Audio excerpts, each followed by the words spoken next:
अस्सलाम वालेकुम। प्रोग्राम सहाफ़ी में मतीउल्लाह जान। अमेरिका के नौ मुंतखब सदर ट्रंप ने हल्फ उठा लिया है, बड़े बड़े फ़ैसले किए हैं और ऐसे फ़ैसले कि अगर कोई पाकिस्तान का वज़ीर आज़म करता तो अब तक शायद रियासत का गद्दार करार दिया जा चुका होता।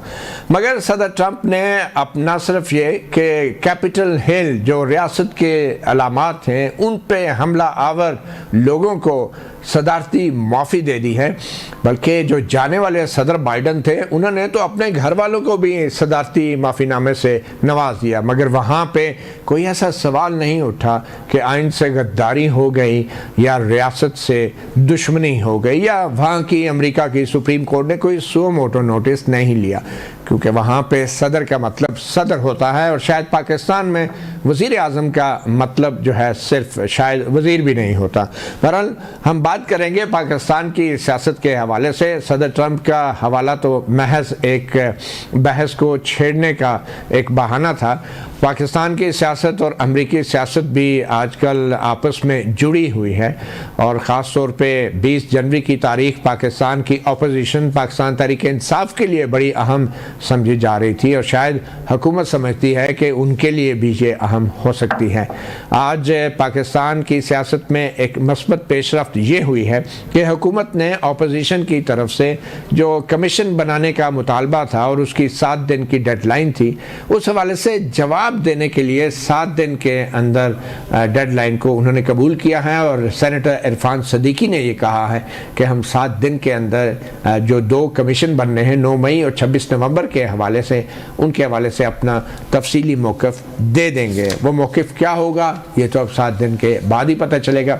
मगर आज के दिन हमारे स्टूडियोज़ में मौजूद हैं मुस्लिम लीग नून के रहनुमा और कोऑर्डिनेटर बराए वज़ीर आज़म शहबाज शरीफ जनाब राना एहसान अफसल साहब, और उनके साथ तशरीफ़ फरमा हैं जनाब हसनात मलिक सीनियर जर्नलिस्ट और कोर्ट रिपोर्टर, और हमें वीडियो लिंक पे ज्वाइन किया है पाकिस्तान तहरीक इंसाफ की रहनुमा महर बानो कुरैशी ने। तो महर बानो कुरैशी, मुबारक हो, सदर ट्रंप ने हल्फ उठा लिया है, तो आप सदर ट्रंप को कोई पैगाम देना चाहेंगी? आप मुझे क्यों मुबारक दे रहे हैं? अमरीकी कौम को मुबारक हो, उन्होंने पहले आई थिंक 25 साल बाद एक इतने भारी मैंडेट के साथ किसी सदर को इलेक्ट किया है। ना सिर्फ पॉपुलर वोट पर स्विंग स्टेट्स का भी उनको उधर भी भरपूर मेजॉरिटी मिली।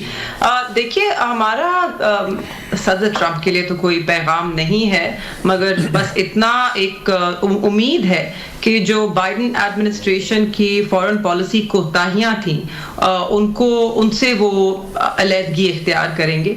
और जो मेरे ख्याल में उनकी जो कल स्पीच थी उस पर अंदिया भी यही दिया गया कि we can expect some radical shifts even in US foreign policy. मेरे ख्याल में पिछली एडमिनिस्ट्रेशन में इस खित्ते में बहुत गलतियां की और मेरे ख्याल में सदर ट्रंप जो हैं वो उससे एक फ़र्क मोड़ लेंगे। और मुझे उम्मीद है कि वो जमहूरियत के लिए ना सिर्फ उन ममालिक में कि जहाँ पर उनका सियासी इंटरेस्ट है, मगर पाकिस्तान जैसे ममालिक में भी जमहूरियत और इंसानी हकूक़ के लिए आवाज़ ज़रूर उठाएंगे। मेहरबानो, आपकी अमेरिका के सदर से तो बहुत तवक्कुआत हैं, तो जो पाकिस्तान के सदर आसिफ अली जरदारी हैं उनसे आपने कभी ऐसे कोई मुतालबे नहीं किए? जी, क्योंकि देखिए वाज़े है सिंध में उनकी माशाल्लाह 15 साल से ज़्यादा हुकूमत है।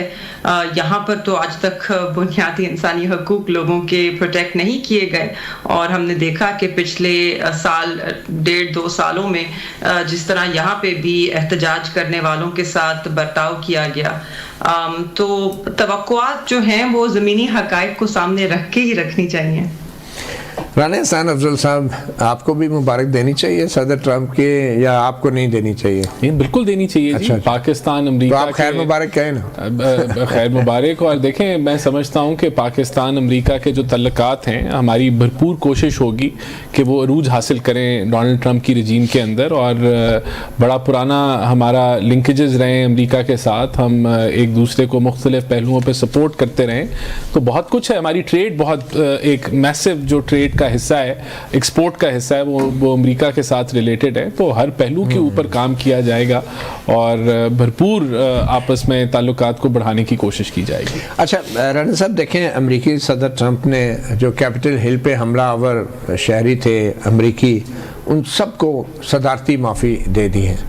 तो यहाँ पे जो 9 मई का हमला हुआ था, क्या पाकिस्तान के आइन और कानून में ऐसी कोई गुंजाइश नहीं है कि उनको भी माफ़ कर दिया जाए? मेरे ख्याल से है, जो सदर पाकिस्तान है वो ये आईनी तौर पे हक रखते हैं कि अगर उनके पास कोई मर्सी की अपील आए तो वो उसको देखा जा सके। आर्मी चीफ भी करते हैं गालिबन, तो अब वो जो मिलिट्री कोर्ट के हवाले से तो अभी की भी, बल्कि ये जो 9 मई के कुछ जो मुजरिम थे, 3 माह की जो रह गई थी वो तो माफ कर दी, वो इस तरह की माफी नहीं थी, जेल काट के माफी जो उन्होंने माफी की अपील की उसको तस्लीम कर लिया गया। तो मेरे ख्याल से अगर खान साहब भी ये जो अभी जो 190 मिलियन पाउंड में जो करप्ट प्रैक्टिसेस के वो मुर्तकिब पाए गए हैं और इसमें गिल्टी पाए गए हैं, अगर वो प्रेसिडेंट आसिफ अली जरदारी को माफी की अपील भेजेंगे तो शायद कंसिडर हो जाए। बड़े इम्कानात हैं इस चीज़ के, तो सोचा जा सकता है इसके बारे में। और 9 मई के मुल्ज़मान के हवाले से भी हुकूमत या वज़ीर आज़म सदर को ऐसी एडवाइस करेंगे कि इनको भी माफ़ कर दिया जाए, या उसकी माफ़ी सिर्फ आर्मी चीफ ही दे सकते हैं? देखें, वो माफ़ी की अपील लिख के जब देंगे तो सदर आइनी तौर पे बरहक है कि उसको एक्सेप्ट कर लिया जाए, लेकिन ये तो सज़ाओं के बाद होता है गालिबन। तो if I am not correct, या उससे पहले अगर माफ़ी तस्लीम जुर्म कर लें और माफ़ी मांगे तो मुमकिन तौर पे बिल्कुल हो सकता है कि उनको माफ़ी मिल जाए। वैसे भी माफ़ी बनती तो है ना, क्योंकि अलकादर ट्रस्ट केस की जो असल जीनिसिस है, जो जड़ है, वो तो बैरिया टाउन कराची की वो ज़मीन है ना जहाँ से मामला शुरू हुआ, और वो ज़मीन देने वाली तो सदर जरदारी की पाकिस्तान पीपल्स पार्टी ही थी। तो मेरे ख्याल में ये तो बड़ा अच्छा केस बनता है ये सारा माफ़ करने का, अलकादर ट्रस्ट केस में जो सजाएं। ये आप ज़रा ज़्यादा ही पीछे चले गए। अच्छा, देखिए बात ये है कि वो भी अदालत का फैसला था, और यहाँ जो है वो एक इंडिपेंडेंट नेशनल क्राइम एजेंसी जो है उसने ये इस पैसे को पकड़ा और स्टेट ऑफ पाकिस्तान को वापस किया। लेकिन अल्हम्दुलिल्लाह जो corruption perception index state of Pakistan को वापस किया, अगर ये इनको लगता है इनकरेक्ट है तो नेशनल क्राइम एजेंसी की जो प्रेस रिलीज थी उनकी वेबसाइट पे उसकी आखिरी जो लाइन है अगर वो पढ़ लें, अभी पहले मैं मुकम्मल कर लूं, उसमें लिखा है कि ये स्टेट ऑफ पाकिस्तान को वापस दिया जा रहा है। लेकिन अब ये अजीब मंतक पे आ गए कि नहीं, वो उदा ही पैसा सी उन्हें वापस देना सी, उन्हें वापस देना। चले अब आपने ये बहस आपने छेड़ ही दी है, तो हसनात मलिक साहब क्योंकि कोर्ट को कवर करते रहते हैं, हसनात मलिक साहब, हाल ही में एक बरतानिया की एक अपील कोर्ट की जजमेंट भी दरियाफ्त हुई है, जिसके अंदर ये इंकिशाफ हुआ है कि जो खुफिया मुआहदा जिसको मौजूदा और इमरान खान की हुकूमत खुफिया रख रही थी, उसके मुताबिक NCA ने वो पैसा दिया ही इस शर्त पे था कि ये पैसा सुप्रीम कोर्ट का जो 460 अरब रुपए का मलिक रियाज पे जुर्माना लगा है, ये उसकी मद में सुप्रीम कोर्ट के अकाउंट में डाला जाएगा। तो आपको लगता है कि वाकई ये पैसा स्टेट ऑफ पाकिस्तान को आया है या मलिक रियाज की जेब में गया है? देखिए, पैसा तो फिर सुप्रीम कोर्ट के अकाउंट में आया और फिर अब जो है वो ट्रांसफ़र हो गया है स्टेट ऑफ पाकिस्तान। अब देखें, जो नैब लॉ में तरमीम की गई उसमें केसेस नून लीग के और पीपल्स पार्टी के काफ़ी ये बेनिफिशरी हैं, इनके केस ख़त्म हो गए। उस अमेंडमेंट को देखें तो क्या ये केस सस्टेनेबल है, ये असल सवाल है।